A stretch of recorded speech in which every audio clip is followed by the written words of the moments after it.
청년부 여러분, 한 주간 잘 지내셨나요? 네, 이제는 추운 겨울 날씨가 조금씩 풀려서 따뜻해지고 있는 것 같습니다. 이럴 때 감기 잘 걸린다고 하니까 또 감기 조심, 또한 코로나 조심하면서 건강 관리를 잘 했으면 좋겠습니다. 오늘은 사도신경 11번째 시간으로 함께 나눌 내용은 하늘의 오르사입니다. 오늘 함께 나눠볼 내용은 우리가 깊이 생각하지 못했던 내용일 수도 있습니다. 우리는 예수님의 승천을 믿지만 예수님의 고난과 부활에 비교해 본다면 예수님의 승천에 대해서는 이렇게 많은 관심을 가지지 못한 모습을 볼 수가 있을 것입니다. 하지만 예수님께서 승천하시고 하나님 우편에 앉아 계신다는 것은 중요한 의미를 가지고 있습니다. 부활하신 예수님께서는 40일 동안 제자들과 함께 계시다가 제자들에게 말씀과 축복을 하시고 제자들이 보는 앞에서 하늘로 올라가셨습니다. 예수님의 승천은 제자들의 상상력이나 꿈이 아니었습니다. 아무도 보지 않을 때 일어난 그 부활과는 달리 예수님께서 하늘로 올라가시는 것은 실제로 사람들이 보았습니다. 그리고 하나님 우편에 앉으셨습니다. 고대 세계에서는 이 왕이 누군가를 예우하고 싶을 때 그에게 자기 오른쪽 자리를 주었다고 합니다. 이 자리는 왕이 수여할 수 있는 가장 큰 영예이자 최고의 명예였습니다. 그렇다면 예수님께서 하나님 우편에 앉으셨다는 것은 무엇을 의미할까요?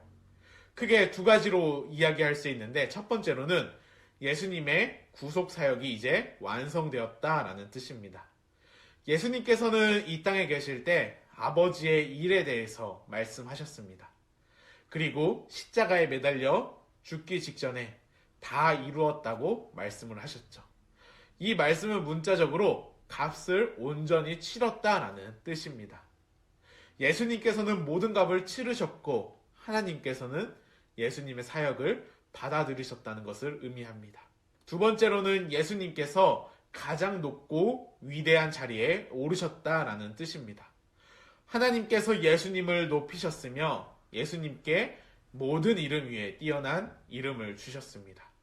빌립보서 2장 9절에서 11절 말씀을 보면은 언젠간 모든 이들이 예수님의 이름 앞에 무릎을 꿇을 것이며 모든 입으로 예수 그리스도를 주라 시인하여 하나님 아버지께 영광을 돌리게 될 것이다 라고 말을 하고 있습니다.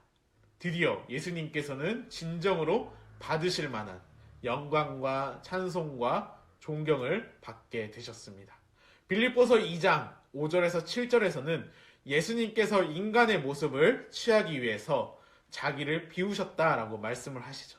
예수님께서는 자기의 영광을 가리시고 낮아지심의 삶을 사셨습니다. 십자가에 달리셨을 때 구경꾼들은 예수님의 생명이 끊어지는 것을 보며 조롱을 했죠. 내가 하나님의 아들이거든 자신을 구원하여 내려오라 라고 이야기를 했습니다. 여기에 있어서 이 승천은 예수님께서 하신 모든 일들에 관하여 예수님의 명예가 회복되었으며 치욕의 날은 끝났고 영원히 가장 높고 위대한 자리에 앉았다라는 것을 의미합니다. 자, 그럼 우리가 지금까지 살펴본 사도신경에 담긴 예수님에 대한 내용은 모두 과거의 일들입니다.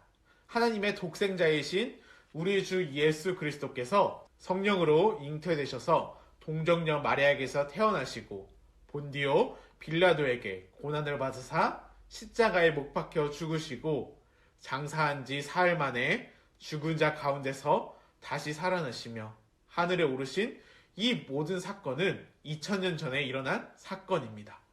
그리고 언젠간 때가 되면 예수님이 산자와 죽은 자를 심판하러 오신다는 것은 미래에 일어날 일입니다. 그렇다면 지금 예수님께서는 어디에서 어떤 모습으로 무엇을 하고 계실까요? 우리 로마서 8장 34절을 함께 읽어봤으면 좋겠습니다. 로마서 8장 34절입니다. 누가 정죄하리요? 죽으실 뿐 아니라 다시 살아나신 이는 그리스도 예수시니 그는 하나님 우편에 계신 자요 우리를 위하여 간구하시는 자신이라. 아멘. 예수님께서는 지금 하늘에서 우리를 위해 기도하고 계십니다. 이 말씀이 정말 우리에게 있어서 큰 위로가 되는 것 같아요. 내가 깊은 수렁에 빠져 있을 때 예수님께서는 나를 위해 기도하십니다. 내가 무거운 짐을 지고 비틀거릴 때 예수님께서는 나를 위해 기도하십니다. 또한 내가 기도할 수 없을 때, 말이 떠오르지 않을 때에 예수님께서는 나를 위해 기도해주고 계십니다. 그것도 언제나, 항상 말이죠. 히브리서 7장 25절에 보면 그러므로 자기를 힘입어 하나님께 나아가는 자들을 온전히 구원하실 수 있으니 이는 그가 항상 살아계셔서 그들을 위하여 간구하심이라 라고 말씀하고 있습니다. 우리 구약시대 제사를 보면은 제사장이 있었죠. 하지만 그 제사장들은 언젠간 죽게 됩니다. 좋은 제사장들도 있었고 나쁜 제사장들도 있었지만 다 죽게 되고 다른 제사장이 계속해서 대신하죠. 그러나 예수님께서는 영원히 살아계셔서 우리를 위해 늘 기도하시죠. 또한 예수님은 히브리서 4장에 하늘로 올라가신 위대한 대제사장이라고 말을 하는데, 예수님께서는 이 땅에 사셨기 때문에 우리가 겪고 있는 이 아픔과 슬픔 뿐만 아니라 이 모든 것을 알고 계시며 우리의 마음을 아시며 우리를 도우실 수 있으신 분이죠. 이 두 개가 왜 중요하냐? 우리 이렇게 생각하면 쉽게 이해할 수 있을 것 같아요. 우리가 어려움에 처했을 때 두 가지가 동시에 필요하다고 합니다. 내 문제를 같이 걱정해주고 이해해주는 사람과 그리고 나를 도와줄 수 있는 사람 말이죠. 만약 내 어려움에 걱정을 해주지만 나를 도와줄 수 있는 위치에 있지 않다면 나는 동정은 맞지만 구체적인 도움을 얻지 못한다고 합니다. 반대로 내 어려움에 대해서 나를 도와줄 수 있지만 내 문제에 무관심하다면 나에게 있어서는 별다른 도움이 될 수 없죠. 어려움에 빠진 나에게 필요한 것은 나를 걱정해주고 이해해주는 동시에 나를 위해 무언가 해줄 수 있는 위치의 사람이 필요하다라는 거죠. 예수님께서 바로 이러한 분이시다라는 거예요. 예수님께서는 자기 백성을 위해 기도하시고 도우시며 하늘 보좌에 앉으신 높은 곳에 계시는 분이시다라는 거예요. 우리가 믿는 예수님은 오늘도 영광의 자리에 계시면서 쉬고 계신 것이 아니라 우리를 위해 간구하고 계십니다. 예수님의 기도는 권위가 있고 효력이 있는 기도이기 때문에 예수님 안에 있는 자들은 넉넉히 이기게 됩니다. 그 은혜가 우리에게 주어졌습니다. 우리 이 은혜를 잊지 말고 한 주간 살아갈 때도 어떠한 환경과 어떠한 상황 가운데 있더라도 나를 위해서 기도하시고 나를 위해 도우시는 그 예수님의 도움의 손길을, 그 은혜를 기억하며 예수님 안에서 한 걸음 한 걸음 나아갔으면 좋겠습니다.